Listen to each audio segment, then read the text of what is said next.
Kali ini kita akan membahas materi tentang teks persuasi. Apa itu teks persuasi? Mari kita simak.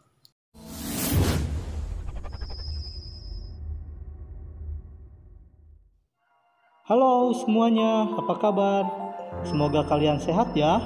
Hari ini berjumpa lagi dengan Pak Denny. Kita akan membahas materi teks persuasi.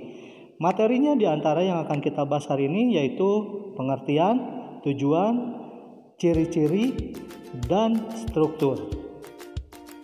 Baik, kita langsung saja ke materi yang pertama yaitu tentang pengertian teks persuasi. Sebelum ke pengertian, terlebih dahulu Bapak ingin bertanya, pernahkah kamu terbujuk atau membujuk orang untuk berbuat sesuatu? Jawabannya pasti pernah ya. Nah, pertanyaan yang tadi itu ada kaitannya dengan pengertian teks persuasi. Lalu, apa teks persuasi itu? Definisi teks persuasi di sini dibagi menjadi 3. Poin yang pertama, A.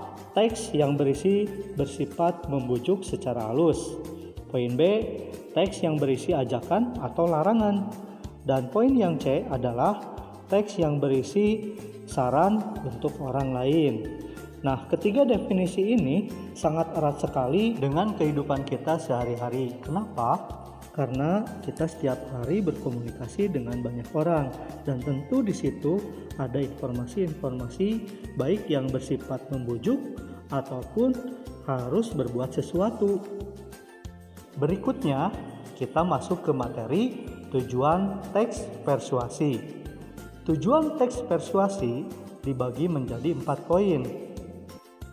Yang pertama membujuk, kedua merayu, ketiga mempengaruhi, dan yang keempat adalah orang lain agar mengikuti apa keinginan penulis. Itulah dari tujuan teks persuasi.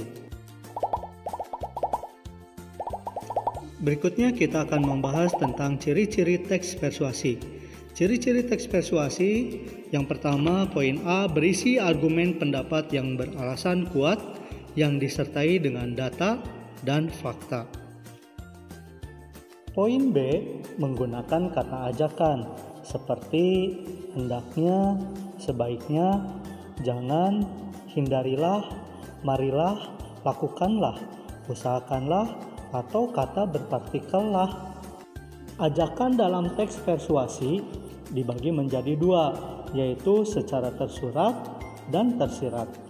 Contoh dari tersurat itu sudah disampaikan tadi ya, seperti harusnya, sebaiknya, jangan, hindarilah, dan sebagainya.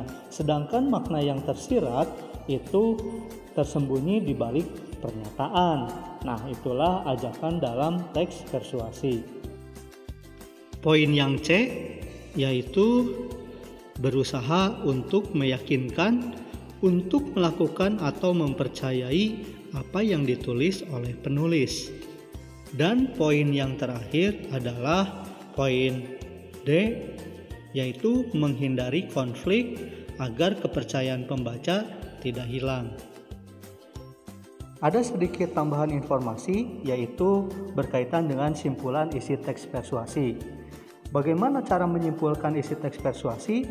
Nah, kita harus tahu dulu definisi dari simpulan. Simpulan adalah rumusan akhir tentang sesuatu, misalnya teks. Nah, artinya simpulan harus berdasarkan pemahaman atau penalaran kita terhadap keseluruhan isi teks itu. Jadi, tidak tepat kalau misalnya menarik sebuah simpulan itu hanya membaca sekilas saja. Nah, sekarang yang menjadi pertanyaan, bagaimana langkah-langkah merumuskan teks persuasi? Pertama, jawabannya adalah membaca keseluruhan isi teks.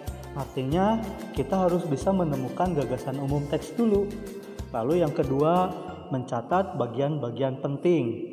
Nah, mencatat bagian-bagian penting ini bisa dilakukan di awal ataupun di akhir paragraf. Lalu yang ketiga, memahami hubungan logis antar bagian teks. Artinya di sini harus ada hubungan kualitas atau bisa dikatakan hubungan secara sistematis dari awal sampai akhir. Lalu yang poin keempat adalah merumuskan simpulan akhir. Artinya ketika kita merumuskan simpulan, kita harus membuat sebuah rumusan yang ringkas dan jelas. Itulah langkah-langkah penyimpulan teks persuasi. Berikut adalah contohnya. Coba kalian simak. Menurut para ahli kesehatan, hal umum yang menyebabkan orang mengalami gangguan pencernaan antara lain pola makan tidak teratur dan sering terlambat makan.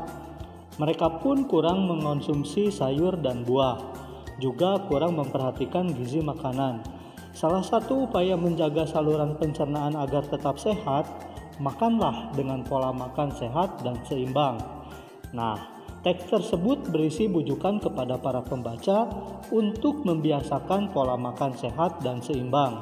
Kita bisa membuat simpulan tentang cuplikan teks tersebut, yakni bahwa agar kita tidak mengalami gangguan pencernaan, kita harus makan dengan pola makanan yang sehat dan seimbang. Demikianlah contoh simpulan isi teks persuasi. Berikutnya kita akan membahas tentang struktur teks persuasi.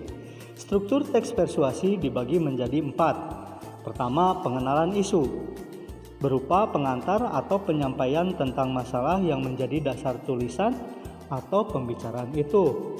Lalu yang kedua adalah rangkaian argumen, yakni berupa sejumlah pendapat penulis atau pembicara terkait dengan isu yang dikemukakan pada bagian sebelumnya. Nah, pada bagian ini dikemukakan pula sejumlah fakta yang memperkuat argumen-argumennya itu. Lalu yang poin C atau yang ketiga, pernyataan ajakan, yakni sebagai inti dari teks persuasi yang di dalamnya dinyatakan dorongan kepada pembaca atau pendengarnya untuk melakukan sesuatu. Nah, pernyataan itu mungkin disampaikan secara tersurat ataupun tersirat. Adapun kehadiran argumen berfungsi untuk mengarahkan dan memperkuat ajakan-ajakan itu. Dan yang terakhir adalah poin D, penegasan kembali. Artinya penegasan kembali atas pernyataan-pernyataan sebelumnya yang biasanya ditandai oleh ungkapan-ungkapan seperti demikianlah, dengan demikian, atau oleh karena itu.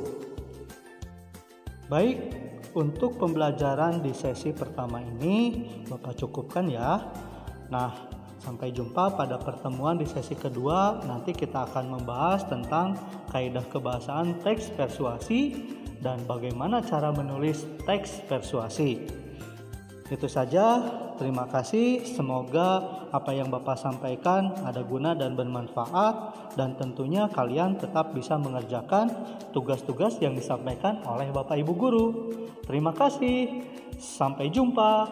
Salam literasi, salam satu frekuensi.